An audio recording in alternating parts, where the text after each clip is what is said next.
देखा जाए जो पंच महाभूत की जिसके मैं बात कर रहा हूँ, हर चीज़ में पांचों महाभूत हैं।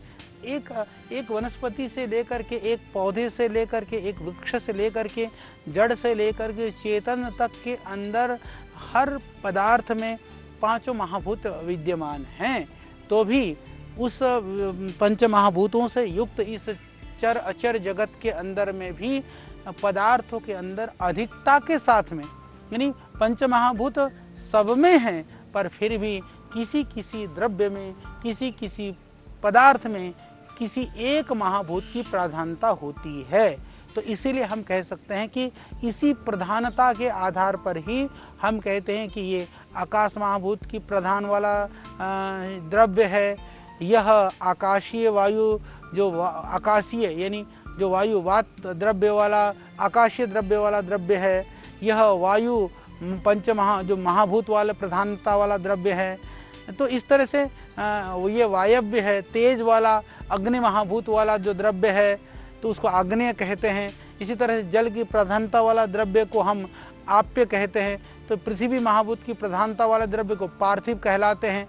इस तरह से ये अलग अलग द्रव्य की अधिकता होने से प्रधानता के आधार पर उसका नाम रखा गया है। अब हम थोड़ी इसको समझने के लिए संक्षिप्त में ये पंच महाभूत और उनसे युक्त द्रव्यों के विषय में हम चर्चा करेंगे। जैसे आकाशीय द्रव्य, आकाशीय द्रव्य के अंदर में जो आयुर्वेद में वर्णन है वो मुलायम होते हैं, हल्के होते हैं, सूक्ष्म होते हैं, समतल होते हैं या शब्द गुण से युक्त, यानी कि खन खन छन छन करते हैं, तोड़ने में कटर पिटर करते हैं। ऐसे उनके सेवन से शरीर में कोमलता आती है, लघुता आती है, या थोड़ी सी चंचलता, थोड़ी सी जैसे कहते हैं ना थोड़ी आह्लादता इसकी, और उसमें पदार्थ में भी छिद्रों की थोड़ी अधिकता होती है। यदि हम उसको एकदम समझने के लिए कि ऐसे आकाशीय द्रव्य क्या है जो सबसे हल्के होते हैं। हल्के कौन से होते हैं? जब हम द्रव्यों को भून देते हैं, जैसे मखाने हैं, जैसे कॉर्नफ्लेक्स जो कॉर्न है, या हम देखते हैं कि जैसे हमारे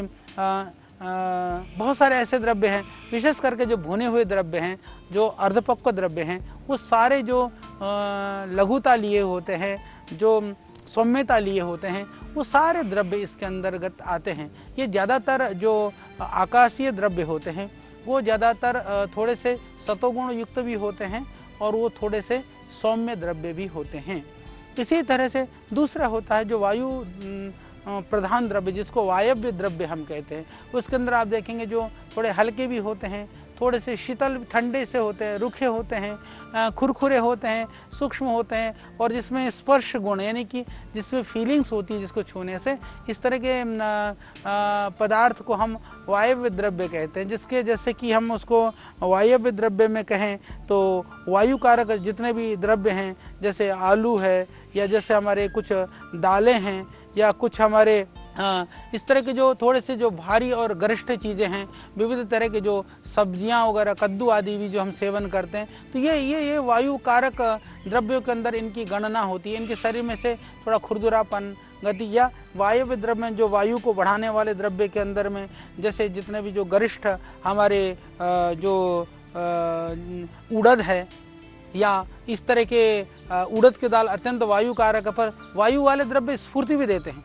जैसे बादाम आदि भी ज़्यादा सेवन करने से तो स्फूर्ति तो देते हैं, पर वो थोड़ा भारी भी होते हैं। तो इसीलिए इन पदार्थों का सेवन से शरीर में खुरदुरापन भी आ जाता है, गति भी आती है, स्फूर्तिलापन भी आ जाता है। तो इस तरह के द्रव्यों को हम वायु कारक द्रव्य मानते हैं। फिर इसके बाद जो अग्नि तत्व प्रधान द्रव्य, जिसको तेजस द्रव्य कहा जाता है, उसमें गर्म पना होता है, तीक्ष्ण होते हैं, सूक्ष्म होते हैं, थोड़ा हल्के भी होते हैं कई बार, पर रुक्ष और चिपचिपेपन से रहित होते हैं, सब चिपचिपापन आदि नहीं होता है।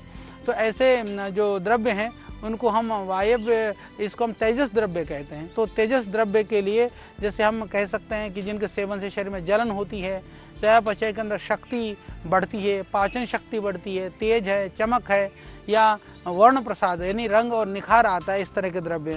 तो तेज द्रव्य में हम कह सकते हैं सौंठ है, काली मिर्च है, पीपल है, ये सारे अग्नि तत्व प्रधान है। जिसको कहने से, जिसको लेने से तीखापन की प्रतीति हो, ये सारे अग्नि तत्व प्रधान है। इसी तरह से जैसे आप्य या जलीय द्रव्य जिसको हम कह सकते हैं, तो जलीय द्रव्य है जो जिसमें जल तत्व जो प्रधान वाले द्रव्य हैं, उनमें यदि बात करें उसमें तरलता होती है, थोड़ी शीतलता होती है, भारीपन होता है, कुछ स्निग्धता भी होती है, वो मंद भी हैं, सांद्र भी हैं। तो ये इस तरह के जो रस गुण प्रधान है, जिसके अंदर रसीले तत्व ज़्यादा है। यदि हम बात करें तरल द्रव्य में, जैसे खीरा है, ककड़ी है, तरबूजा है, खरबूजा है, या हम बात करें जितने भी इस तरह के रसयुक्त फल हैं, संतरा आदि हैं या मौसमी आदि हैं, ये सब रस तत्व प्रधान फल हैं। तो इसको हम जलीय तत्व प्रधान मानते हैं। तो पार्थिव द्रव्य का अर्थ है जो भारी है, जितने भी जैसे कंद हैं, आलू वगैरह भी, जिमी कंद भी, क्योंकि आलू को वायव्य द्रव्य में माना जाता है, पार्थिव में भी, क्योंकि भारी होता है, मलवर्धक होता है। जैसे कद्दू वगैरह, पेठा वगैरह लेते हैं। तो ये इस तरह के जो भारी द्रव्य हैं, जो थोड़े से कठोर हैं, हार्ड हैं, वो जितने भी भारी हैं, दृढ़ है, सख्त हैं, मोटेपन पे हैं, जो थोड़ा सा शुष्क हैं, जहाँ कुछ स्मेल भी है, गंध भी है, इस तरह के द्रव्यों को हम उसको पार्थिव द्रव्य मानते हैं। तो पार्थिव द्रव्य के सेवन से थोड़ा मोटापा भी बढ़ता है, भारीपन भी बढ़ता है, मल की वृद्धि भी होती है।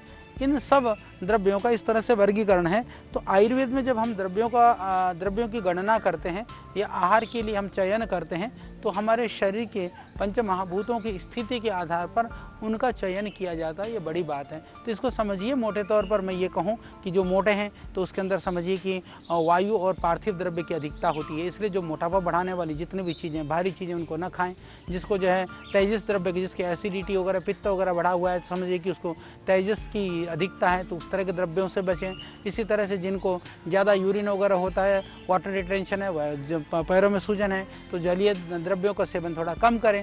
ये मोटे तौर पर। फिर आगे आपको बड़ा आनंद आएगा, हम इन्हीं विषयों में चर्चा करने वाले हैं। अभी तो मैं मात्र सिद्धांत की बात कर रहा हूँ। तो इन पांच भौतिक जो द्रव्यों के गुणों के आधार पर जो इस शरीर की रचना को देख करके, शरीर के साथ इसको मिलाते हुए स्पष्ट हो जाता है, शरीर में मुख्य रूप से पृथ्वी और जल, ये दो तत्व ज़्यादा विद्यमान होते हैं।